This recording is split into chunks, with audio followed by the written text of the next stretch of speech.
Good morning, Year 7. So today we are going to have a look at some congruent shapes and then some transformations. So this word congruent that you might not have seen before, it basically just means the same size and the same shape. So for instance, this shape here and this one here are, they're supposed to be congruent because they're the same size and shape. But if I draw it like this, that's not congruent. If I draw it a bit smaller, also not congruent because it has to be the same size. However, it could be a reflection, and it could be a rotated version of the same thing. So all these three are still congruent to the first one. That means it's the same size and the same shape, but it might be rotated around or it might be reflected. We also need to look at a couple of transformations this week. One of them is enlargement. So this just means drawing a shape bigger or smaller than it originally was. And we're going to call our original shape object.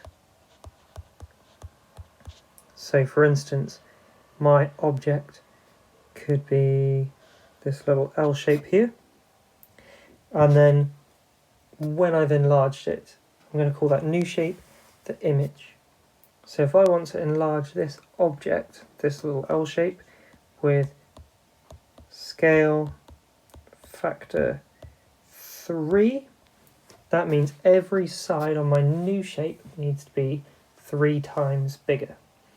So this side was 2 little squares, so my new side on my new shape needs to be 1, 2, 3, 4, 5, 6 little squares. Actually, I'm going to draw it over here so it actually fits in.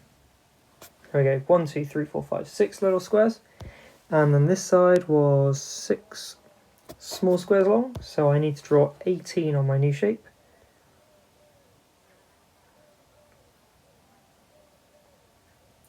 Ooh, I think I've just managed to fit it in.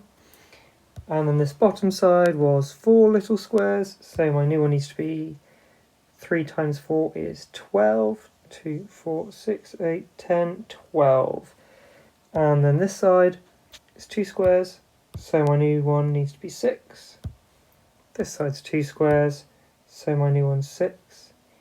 And then this last side is 4 squares, so this needs to be 12 squares. So this is called the image. The image is my shape after I've enlarged it. The object is the shape before I've enlarged it. And I think that's about all we need to know about enlargement for now. There's one other kind of transformation we might need to come across this week, so that's reflection. So I'm sure you've probably done a bit of this in your primary schools. When I reflect a shape, say I had my little L shape here, I need to make sure each corner of my shape is the same distance on the other side of the line from where it originally was. So this corner was 2 little squares, so on the other side of the line, 1, 2 little squares, it's going to be here. And this corner was 6 little squares, so I'm going to count 6 little squares on the other side of the line. Here's my new corner. I'll do that with all the corners. This corner is here.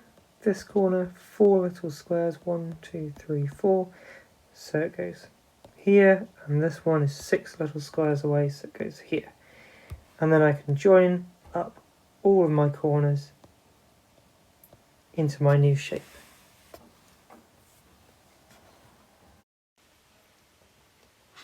So you may also come across questions where the mirror line is diagonal, like the one I've drawn here. And let's say we were trying to reflect this shape that I've just drawn in our mirror line.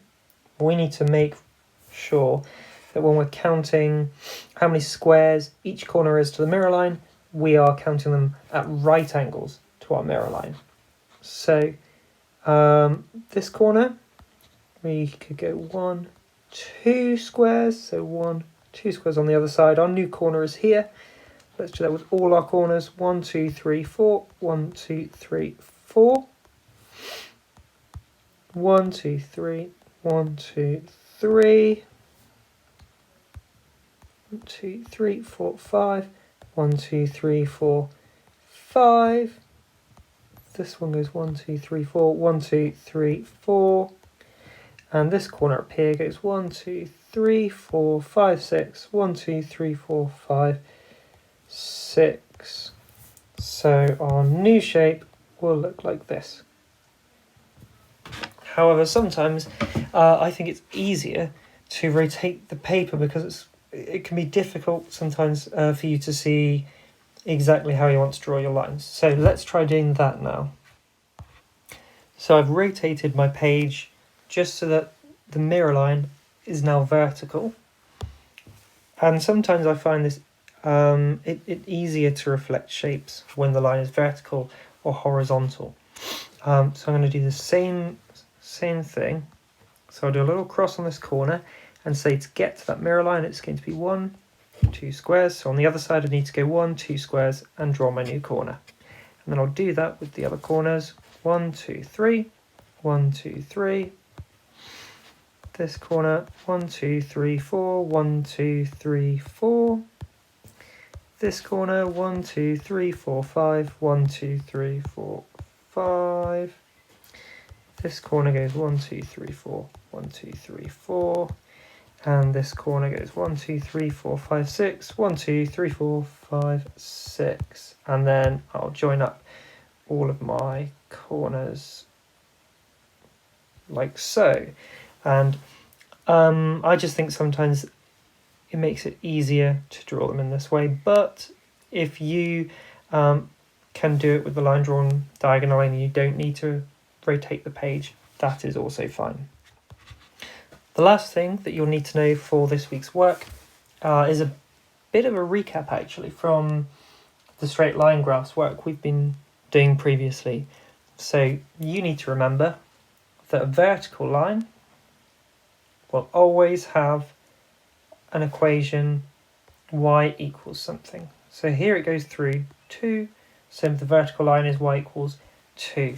And the reason you need to know this is sometimes I will be told, here is my shape, reflect it in the line y equals 2. So then you need to draw on your line y equals 2 and reflect your shape onto the other side of the line.